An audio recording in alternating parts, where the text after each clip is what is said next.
Hola, ciao, what's good? Kelly Paratelli here, and as promised, I am here to discuss my wonderful trip to Machu Picchu in August 2022. It was truly beautiful. It was truly a life-changing experience to go to Peru, South America, and to see one of the seven wonders of the world for myself, to experience it, to live it. Today's a beautiful day. Thank you all for joining.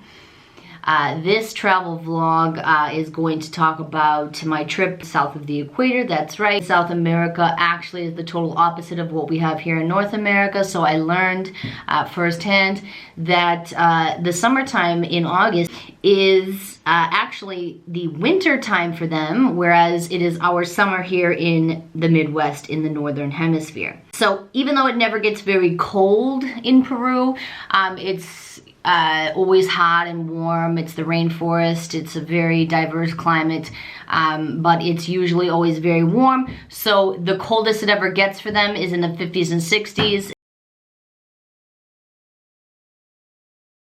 In the summertime, so in August, it was in the 60s, which is actually perfect weather for hiking and moving. So I'm going to talk about my experience going to Peru, South America. It was one of the most beautiful places I've ever been on earth. There's the reason it's one of the seven wonders of the world at Machu Picchu.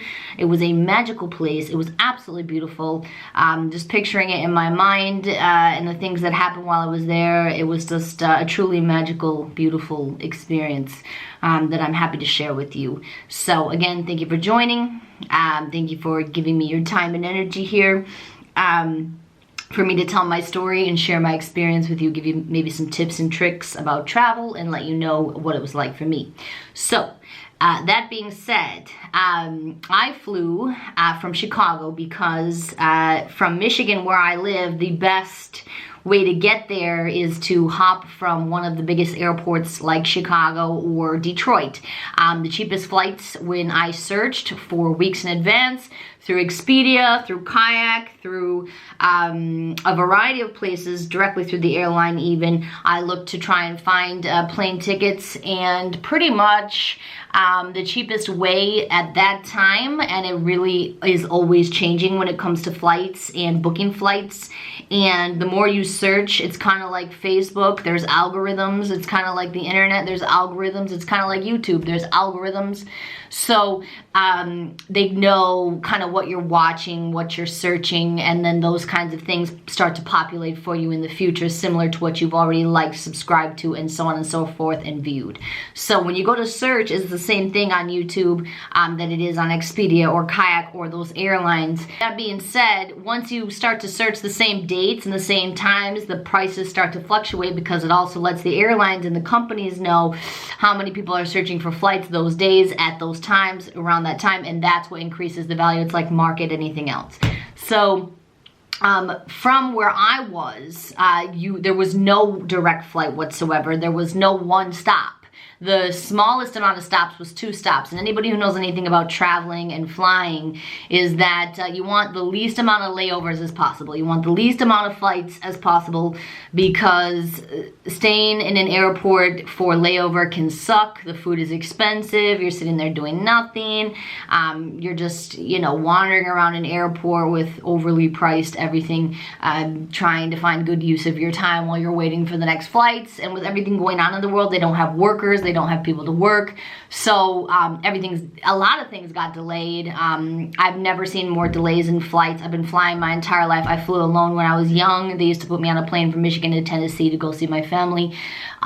So I've been flying my whole life. I've traveled to Ireland, to other countries, to Italy, Austria, Spain, and now South America, so, and all over the US, so Canada. I've never seen this many delays and problems. They don't have enough workers. I've never seen flights delayed because they don't have crew, they don't have staff available, they don't have the flight attendants, they don't have the pilots. Yeah, I've just never seen it like that. But it was a new experience. I learned a lot.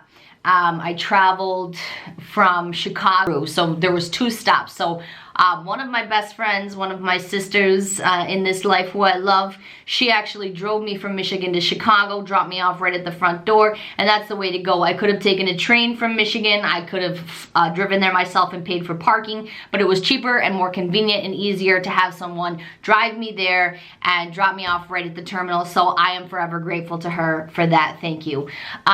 So anyways, if you have a good friend that's willing to do that for you, or a family member that's willing to do that for you, keep those people in your life because they're true friends, and that's my sister girl. She graciously actually offered, and you know, when good friends help each other out, I paid for gas, I paid for food, she drove me, she dropped me right off at the door, got my suitcase, went in. This is not my first rodeo, so anyways, I'm well versed in traveling. So from Chicago, I flew to Houston, Texas for this particular flight.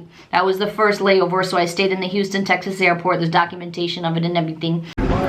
I am in the Texas Houston airport, and I am walking to my gate to go to Peru.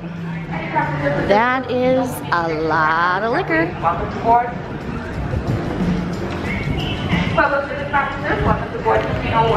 I was vlogging a little bit here and there in the airport because I was bored waiting, and I was trying to get this YouTube stuff started. I'm really excited because I'm going to my third continent, and I'm going to Peru. I'm on the plane right now, and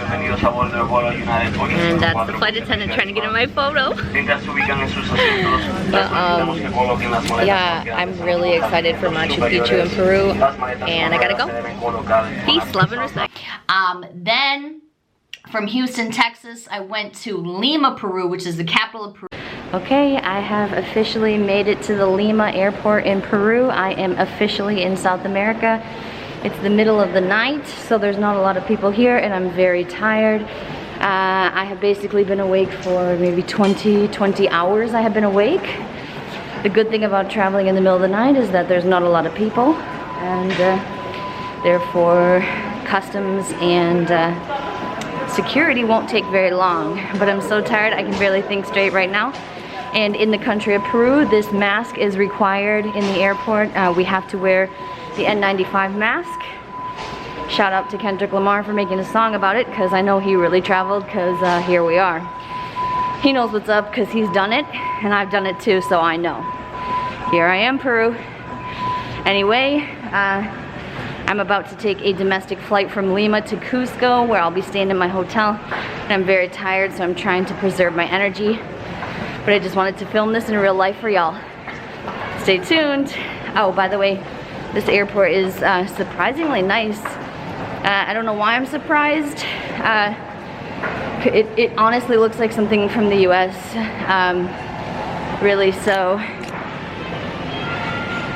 yeah, stay tuned. Ciao. Which is the largest city in population in Peru. It's million some odd people. A lot of poverty there. I didn't actually go there except for the airport, but they did make us go outside the airport and come back in to check in. It was the craziest, one of the craziest securities I've ever seen in a layover airport. We had to show our passport and go through customs twice, which is almost unheard of when going into other countries. Even coming back into the US, it's really bizarre how they did it. So technically, I'm gonna count that on my travel map pin for being to Lima, Peru, because they made us go outside and open air and come back into that airport literally to recheck in and go through customs again. So I've been to Lima, even though I never went into the city. I was out in the air. That counts in my book on my travel map. Anyway, so as you can see, the Lima airport in Peru is really nice. They've got a McDonald's, they've got a Papa John's, they've got a KFC over there, and a legitimate Peruvian restaurant.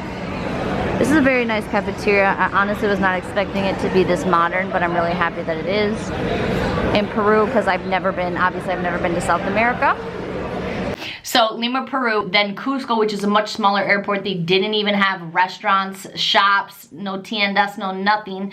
Las tiendas is stores in Espanol. They didn't have anything. The only thing they had was literally vending machines. Anyway, so on the way there was 2 layovers, Texas to Lima. 3 planes and 2 layovers. 3 planes, 2 layovers. So anyways, on the way back, it was the same, 3 planes, 2 layovers. And on the way back, instead of Texas, it went Cusco to Lima, Lima to New York. New York has the craziest customs coming back into the country of any airport. It seems like almost every time you come back into the country, when you've left the country, US just makes you go through New York for some reason. That must be where the greatest immigration security is. Anyways, LaGuardia or JFK. So I flew back into JFK on the way back. It was a really good experience, even though I got a little bit sick on the way there and a little bit sick on the way back. So on the way there, it was mostly like altitude sickness. Michigan in the Midwest is one of the lowest altitudes on earth, and I didn't even really fully acknowledge, like I didn't understand what this really meant living here my whole life and how that affects your body. Like what altitude you're in affects your body and your mind in ways that sound like common sense on paper, but when you actually live it yourself, when you actually go there and experience what it does to your body firsthand, that's when you're kind of like, oh, okay, this shit is real.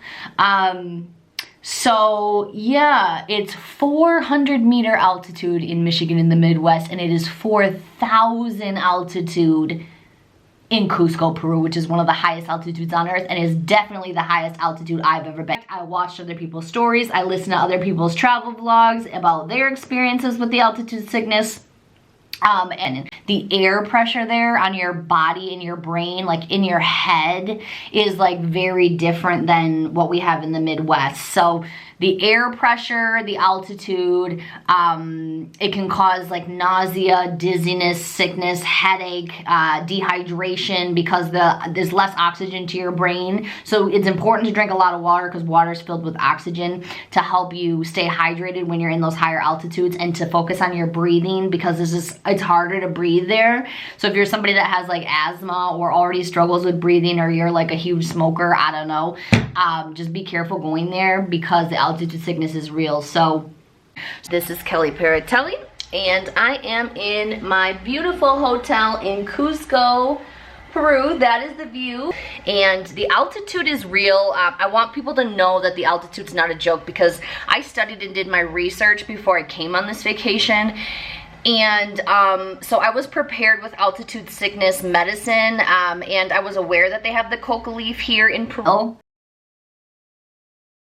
in Colombia, in South America, which is made from real cocaine.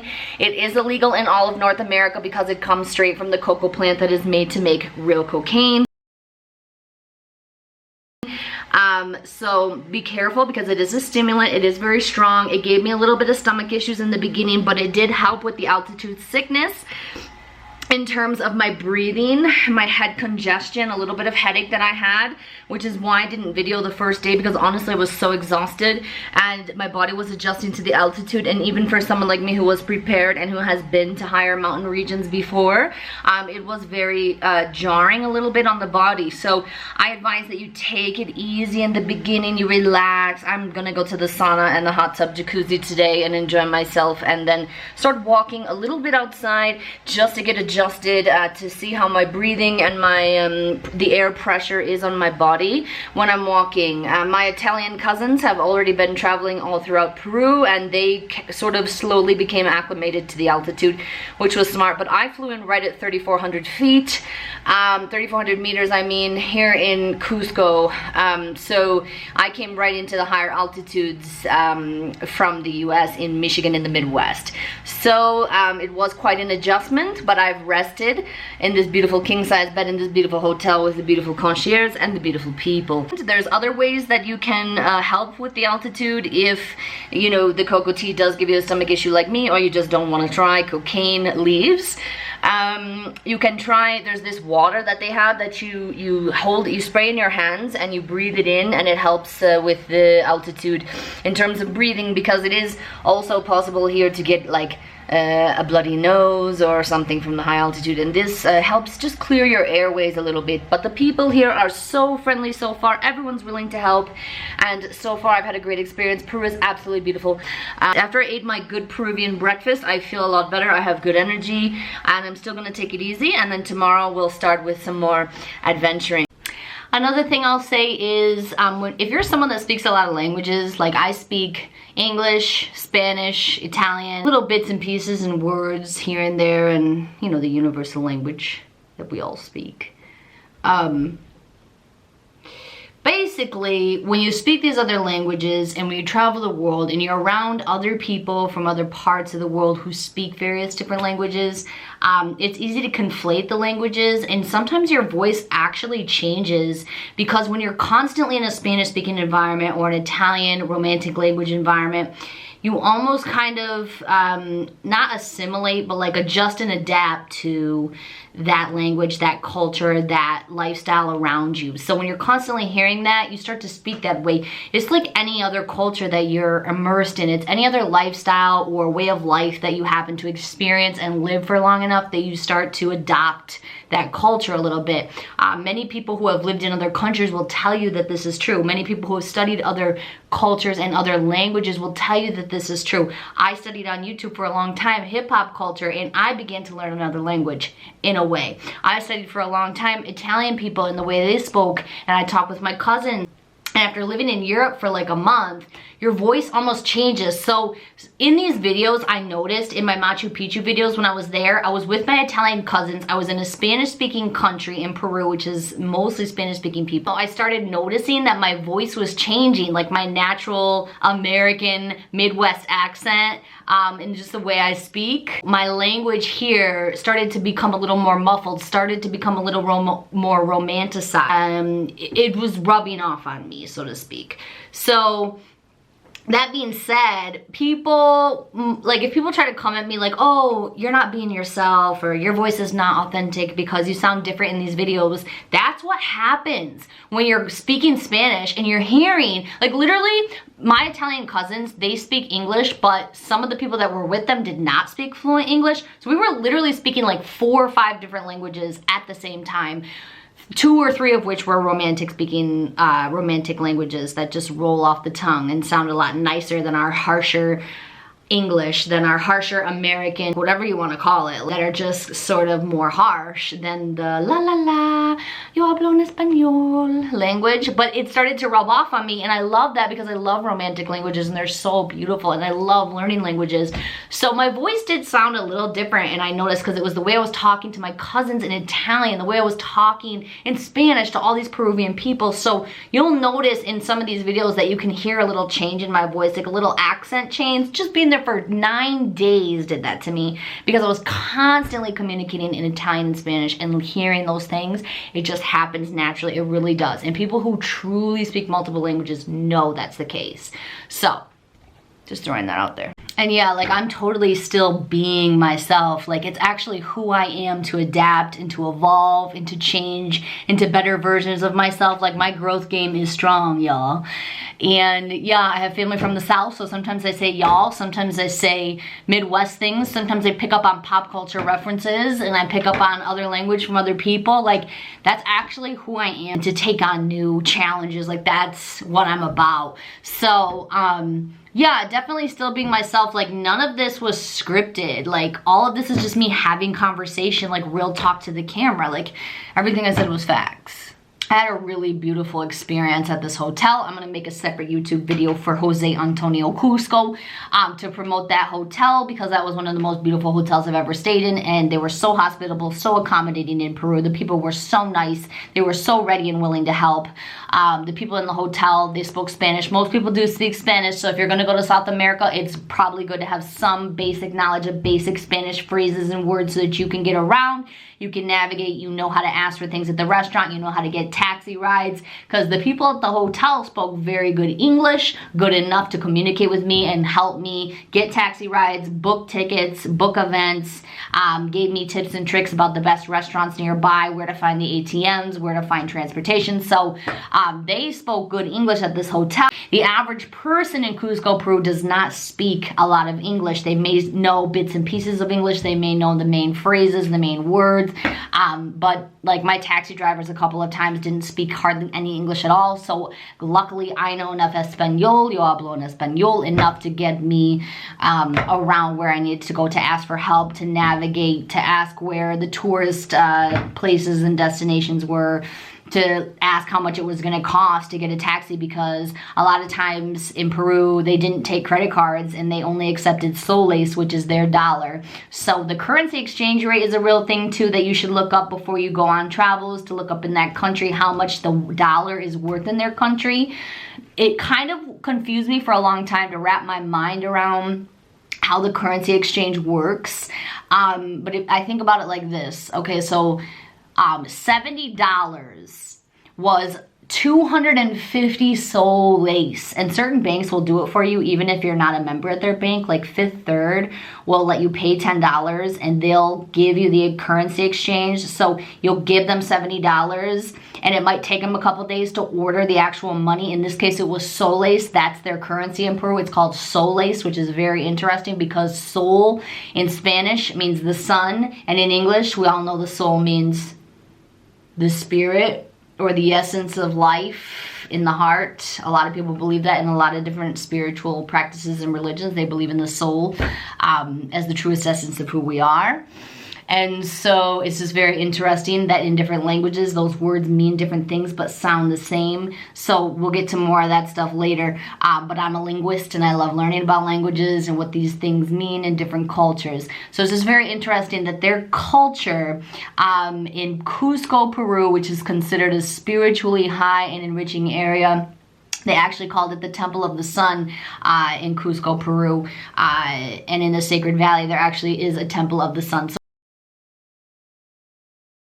So it's just very interesting that sun means soul in Spanish and Italian, and soles are their currency, their money in Peru. So anyways, $70 at Fifth Third Bank, $80 if you include the $10 fee I had to pay to get this currency transferred because I'm not a Fifth Third banker, was 250 soles. So it's just crazy because in the United States, this is an example of the currency, like at a restaurant, a meal is maybe $40, $30 at an upscale, maybe $20 at like a lower level. I don't know, like an Applebee's or something.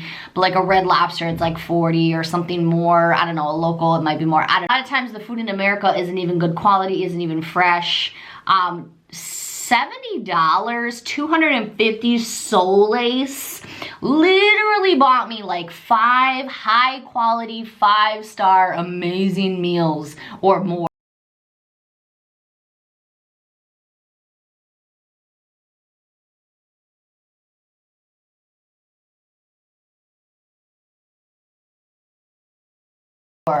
At this hotel, like even with room service through a hotel, that money paid for my meals for the entire week. So don't get it twisted. People look at me, they're like, oh, do you have a lot of money? You must have a lot of money because you're traveling. Well, I am very lucky in life because I don't have a lot of debt. I'm very blessed and grateful and thankful for that, but you truly do not have to have a lot of money to travel. You truly don't. Like if you know what you're doing, you can build travel credits, you can know people in other places that you can stay with so you don't have to pay for Airbnbs or hotels. You can do your research on the currency exchange rate and how much things are going to cost. You can talk to people, you can watch these travel vlogs, you can get tips and tricks, you can do research, you can stay ready before you do stuff so you know before you know. There's ways around this, especially since people think in America that stuff's going to be so expensive when you get over there, like tourist attractions, tickets, events, museum tickets, art events, you know, stand-up comedy. Let's say you go see somebody, or just going out to eat. Like I was saying, transportation, tickets on buses and trains. That stuff's not as nearly as expensive, even with the exchange rates, as it is in the US. So that's one thing you need to learn, is that really the most expensive thing is the plane ticket going to these places. I stayed at a nice hotel, but you don't have to stay at a nice hotel. And even the hotel wasn't that expensive compared to the hotels in the US, especially for room service and meals that I was ordering. $1 goes a long way in Cusco, Peru. So just letting you know. Yeah, all facts. Like, yeah, so the most expensive thing was the ticket. But like you could Airbnb, or you could stay with someone you know, or you could make travel friends, or like when I was young, I used to get so upset about my friends and family moving away from me. Like, I almost like took it personally. Like, I was just young and inexperienced, didn't know about these things in life. And I was just so sad that my friends or family were like leaving me. And now I'm like so happy when people move to other countries or states, because I'm like, oh my God, I can totally stay with you if I want to go on vacation. So it's like, if you know people that live in other places, you automatically have shelter. You have a place to stay at night. They can help you with local tips and tricks. They can give you insights onto what it's like to actually be a local and live in that place. They can help you save money on food, on drinks, you know, on the best, most convenient ways to do things, to get around, to travel for transportation, you know, renting cars, booking flights, booking trains, booking metros, which I myself have done many times. I probably should have been filming this shit long before, but no one knows you better than you know yourself.